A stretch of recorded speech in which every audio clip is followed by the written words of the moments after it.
അല്ല, ഈ പറഞ്ഞ പോലെ കോടതി നിലവിൽ പറഞ്ഞിരിക്കുന്നത് ഈ രീതിക്കാണ്. അപ്പോൾ എന്തായാലും പൂർണ്ണമായൊരു വിധി വരുമ്പോൾ നമുക്ക് തീർച്ചയായും അനുകൂലമായിട്ടുള്ളൊരു സാഹചര്യം തന്നെ ആയിരിക്കുമെന്നാണ് ഞാൻ വിശ്വസിക്കുന്നത്. ഇത് രാഷ്ട്രീയപരമായ ഇടപെടലിന് ലഭിച്ച തിരിച്ചടി എന്നതിനെ കാണുന്നുണ്ടോ CPM-ന്റെ? അല്ല, അത് ഞാനല്ലല്ലോ പറയുന്നത്, അത് പാർട്ടിയാണ് പറയേണ്ടത്. അതിന് വേണ്ടപ്പെട്ട ആൾക്കാർ ഇവിടെയുണ്ട്, അവർ പറയും.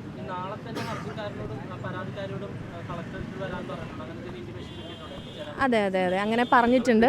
അത് കോടതി തന്നെയാണ് പറഞ്ഞിരിക്കുന്നത്. അപ്പോൾ അതിൻ്റേതായിട്ടുള്ള രീതികളിൽ നമ്മൾ മുന്നോട്ട് പോകും. ഇല്ല, അങ്ങനെ വന്നിട്ടില്ല. എന്നാലും നമ്മൾ ഇങ്ങനൊരു അറിയിപ്പ് കിട്ടിയിട്ടുണ്ട്. അപ്പോൾ അത് കളക്ടറേറ്റുമായി ബന്ധപ്പെട്ട് നമ്മൾ അതിൻ്റെതായി മുന്നോട്ട് പോകും.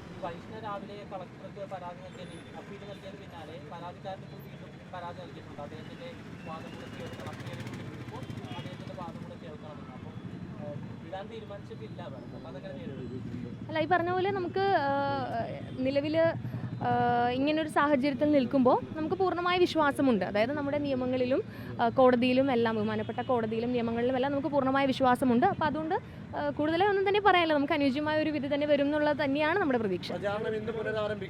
തീർച്ചയായും പ്രചാരണം പുനരാരംഭിക്കാൻ തന്നെയാണ് പാർട്ടി നിർദ്ദേശവും. അപ്പോൾ അതുപോലെ തന്നെ മുന്നോട്ട് പോകും. ഇതിനകത്ത് പറയേണ്ട ഒരു കാര്യം,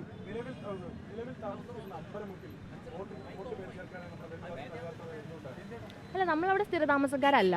എൻ്റെ സ്ഥിരമായുള്ളൊരു അഡ്രസ്സ് നമ്മുടെ കുടുംബ വീടാണ്. അപ്പോൾ അങ്ങനെ ഒരു അഡ്രസ്സ് ഇരിക്കുമ്പോൾ നമ്മൾ വാടക വീട്ടിലെ അഡ്രസ്സിലേക്ക് വോട്ട് ചേർക്കില്ലല്ലോ. ഞാനെന്നല്ല, സാധാരണക്കാരായിട്ടുള്ള ആരും തന്നെ ചേർക്കില്ല.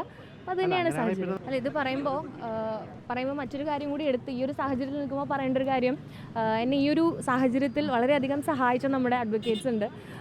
ഒന്നാമതായി പറയേണ്ടത് ശ്രീ ജോർജ് പൂന്തോട്ടം സാറാണ്. പിന്നെ നമ്മുടെ മൃദുലേട്ടനുണ്ട്, അഡ്വക്കേറ്റ് മൃദുൽ സാറുണ്ട്.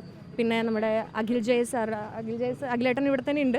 അപ്പോൾ ഇവർ മൂന്നുപേർക്കും പ്രത്യേകിച്ചൊരു നന്ദി പറയാൻ ഞാൻ ആഗ്രഹിക്കുന്നു. മാത്രമല്ല, സപ്പോർട്ട് ചെയ്ത എല്ലാവർക്കും, നമ്മുടെ ലീഡർഷിപ്പിനായാലും പാർട്ടിയാണ് വലുത് എന്നുള്ളതാണ്. പാർട്ടിക്കും എല്ലാവർക്കും, ലീഡർഷിപ്പിരിക്കുന്ന എല്ലാവർക്കും നന്ദി പറയാനും കൂടി ഞാനൊരു അവസരം ഉപയോഗിക്കുകയാണ്.